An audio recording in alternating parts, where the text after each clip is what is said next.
ഓം ശ്രീ ഗുരുഭ്യോ നമ. ഓം ഗംഗണപതി നമ. ഓം സം സരസ്വതി നമ. ഓം ശ്രീ ലളിതാ പരമേശ്വരി നമ.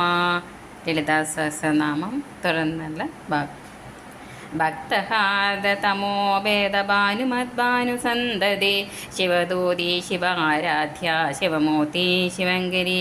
ഭക്തന്മാരുടെ ഹൃദയങ്ങളിലെ അന്ധകാരകറ്റുന്ന സൂര്യകിരണങ്ങളായവളും ശിവനെ ദൂതനാക്കിയവളും ശിവനാൽ ആരാധിക്കപ്പെടുന്നവളും മംഗളസ്വരൂപിണിയും എല്ലാവർക്കും മംഗളം ചെയ്യുന്നവളും ദേവി തന്നെ. ഭക്തഹാദ തമോവേദ ഭാനുമത് ഭാനുസന്തതി. ഭക്തരുടെ ഹൃദയത്തിലെ അന്ധകാരങ്ങളകറ്റുന്ന സൂര്യകിരണങ്ങളായവൾ. ശിവദൂതി ശിവനെ ദൂതനാക്കിയവൾ. ശിവാരാധ്യ ശിവനാൽ ആരാധിക്കപ്പെടുവാൻ യോഗ്യ. ശിവമൂർത്തി ശിവൻ തന്നെ രൂപമെടുത്തവൾ. മംഗളസ്വരൂപിണി. ശിവങ്കരി ശിവം അതായത് മംഗളം നൽകുന്നവൾ. ശിവപ്രിയ ശിവപരാ ശിഷ്ടേഷ്ട ശിഷ്ടപൂജിത അപ്രമേയ സ്വപ്രകാശ മനോവാചാമഗോചര. ശിവന് പ്രിയപ്പെട്ടവളും ശിവനേക്കാൾ ശ്രേഷ്ഠയായുള്ളവളും ശിഷ്ടന്മാരെ ഇഷ്ടപ്പെടുന്നവളും ശിഷ്ടന്മാരാൽ പൂജിക്കപ്പെടുന്നവളും ഇന്ന പ്രകാരമെന്ന് ആർക്കും അറിയാൻ സാധിക്കാത്തവളും സ്വയം ജ്യോതിസായിരിക്കുന്നവളും മനസ്സുകൊണ്ടോ വാക്കുകൊണ്ടോ എത്തിപ്പെടാൻ സാധിക്കാത്തവളും ദേവി തന്നെ. ശിവപ്രിയ ശിവന് പ്രിയമായവൾ. ശിവൻ പ്രിയമായിട്ടുള്ളവൾ. ശിവപര ശിവനിൽ തൽപരയായവൾ. ശിവനേക്കാൾ ശ്രേഷ്ഠയായവൾ. ശിവതത്വത്തിൻ്റെ പരമഭാവം. ശിഷ്ടേഷ്ട ശിഷ്ടരെ ഇഷ്ടപ്പെടുന്നവൾ. ശിഷ്ടപൂജിത ശിഷ്ടരാൽ പൂജിക്കപ്പെടുന്നവൾ. അപ്രമേയ ഒരു രീതിയിലും അളക്കുവാൻ സാധിക്കാത്തവൾ. യാൽ ബ്രഹ്മാവ് വിഷ്ണു മാത്രം അറിയപ്പെടുന്നവൾ. അപ്പ് എൽ ജലത്തിൽ പ്രമേയ വസിക്കുന്നവൾ. സ്വപ്രകാശ സ്വയം പ്രകാശിച്ചു കൊണ്ടിരിക്കുന്നവൾ. മനോവാചാമ ഗോചര മനസ്സിനും വാക്കിനും വിഷയമല്ലാത്തവൾ. ചിച്ചക്തി ചേതനാരൂപ ജഡശക്തി ജഡാത്മിക ഗായത്രി വ്യാകൃതി സന്ധ്യ ദ്വിജവിന്ദ നിഷേവിത.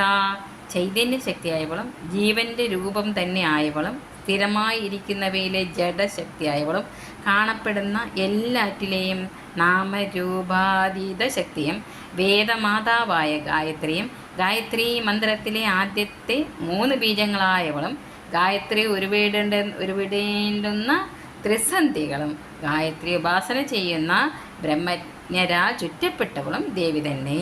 ചിച്ചക്തി ചൈതന്യശക്തിയായവൾ. വിദ്യയെയും അവിദ്യയെയും ഭരിക്കുന്ന ശക്തിരൂപിണി.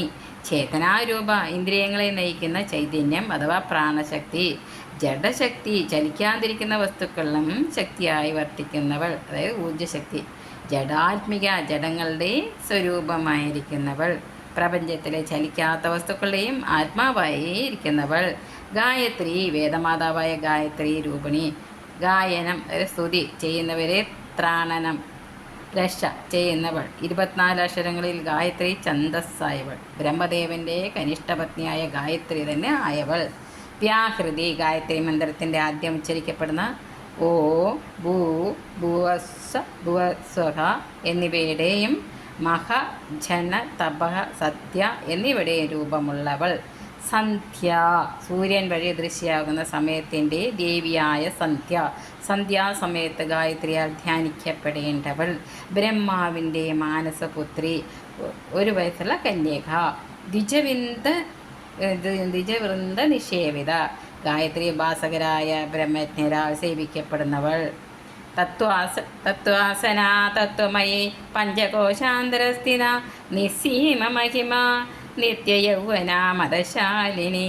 36 തത്വങ്ങളെയും ഇരിപ്പിടമാക്കിയവളും തത്വമസിയിലെ തത് ആയവളും ത്വം ആയവളും അയ്യി എന്ന് വിളിക്കപ്പെടുന്നവളും ശരീരത്തിലെ അന്നമയം പ്രാണമയം മനോമയം വിജ്ഞാനമയം ആനന്ദമയം എന്ന 5 കോശങ്ങളുടെയും അന്തർഭാഗത്ത് സ്ഥിതി ചെയ്യുന്നവളും അതിരില്ലാത്ത മഹിമകളുള്ളവളും എപ്പോഴും യുവതിയായിരിക്കുന്നവളും ആനന്ദമതം കൊണ്ട് ശോഭിക്കുന്നവളും ദേവി തന്നെ. തത്വാസന തത്വങ്ങൾ സ്ഥിതി ചെയ്യുന്നവൾ. 36 തത്വങ്ങൾ കൊണ്ട് യോഗപീഠത്തെ ഇരിപ്പിടം അതായത് ആസനാക്കിയവൾ.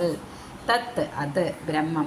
ഓം തത് സത് എന്ന് ബ്രഹ്മത്തെ കുറിക്കുന്ന വാക്യത്തിലെ തത് തന്നെ ആയവൾ.